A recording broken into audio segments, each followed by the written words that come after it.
Shalom, selamat pagi saudara-saudaraku yang diberkati oleh Tuhan. Kembali lagi di renungan pagi kita pada pagi hari ini. Tapi sebelum itu, mari kita berdoa. Tuhan, terima kasih Engkau sudah pimpin kami sepanjang malam tidur kami, sudah bangunkan pagi ini dengan tubuh yang diberkati. Saat ini kami siap untuk mendengarkan firman-Mu. Berkati kami, di dalam nama Yesus Kristus kami sudah berdoa dan mengucap syukur. Amin. Saudara-saudaraku yang diberkati oleh Tuhan, renungan pagi kita pada hari ini 2 Maret 2021 berjudul Kita Belajar dari Kristus. Ayat inti kita terdapat di dalam Matius 11 ayat 29. Pikulah kuk yang kupasang dan belajarlah kepadaku, karena aku ini lemah lembut dan rendah hati, dan jiwamu akan mendapat ketenangan.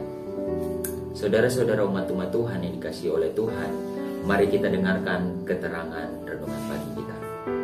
Hanyalah oleh bantuan guru ilahi itu, kita dapat mengerti segala kebenaran firman Tuhan.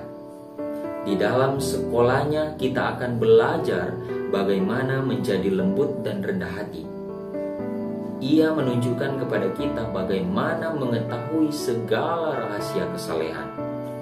Biarlah mereka yang menginginkan pendidikan yang setinggi-tingginya belajar bahwa Allah dekat kepada semua orang yang mencari Dia dengan segenap hati. Semakin sering seseorang melihat tabiat Allah, makin menjadi rendah hati dan makin rendahlah penilaiannya terhadap dirinya. Sesungguhnya inilah bukti bahwa ia memandang Allah, bahwa ia bersatu dengan Yesus Kristus. Kecuali kita lemah lembut dan rendah hati, kita tidak dapat dalam kebenaran mengaku bahwa kita mempunyai pengertian tentang tabiat Allah. Manusia boleh menganggap bahwa mereka memiliki kualifikasi superior, punya talenta-talenta mereka yang cemerlang, kepintaran yang besar, kefasihan lidah, kegiatan dan semangat boleh menyilaukan mata, menggembirakan kehendak hati, dan membangkitkan perasaan kagum dari orang-orang yang tidak dapat membaca di bawah permukaan. Tetapi kecuali kerendahan hati dan kesederhanaan dihubungkan dengan segala karunia-karunia yang lain-lain ini, sifat memuliakan diri dan meninggikan diri akan tampak, kecuali tiap-tiap kualifikasi itu ditabiskan kepada Tuhan.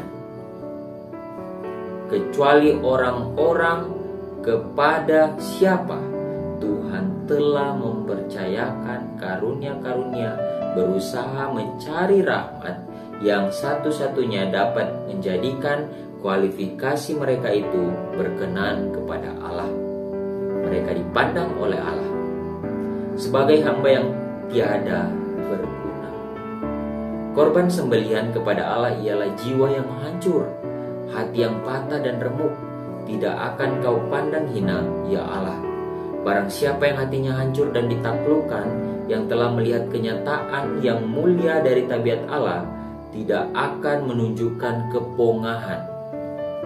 Diri akan hilang di dalam keinsafan yang ada padanya tentang kemuliaan Allah yang ajaib.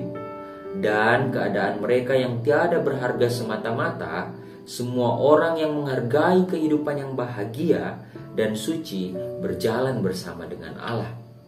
Tidak akan membiarkan sesuatu terbengkalai.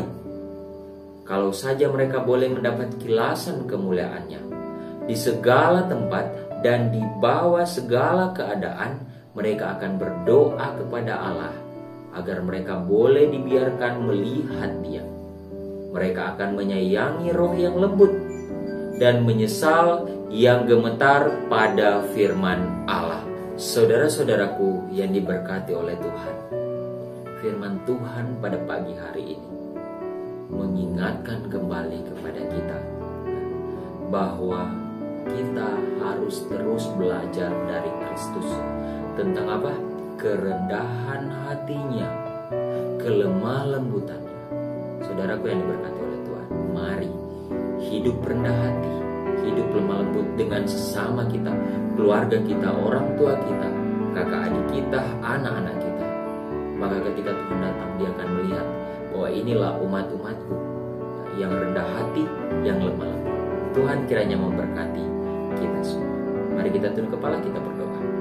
Ya Tuhan, terima kasih untuk firman Tuhan yang sudah kami dengarkan bersama. Tuntun kami agar firman Tuhan ini bisa kami praktekkan dalam kehidupan kami, belajar dari Engkau untuk hidup lemah lembut dan rendah hati.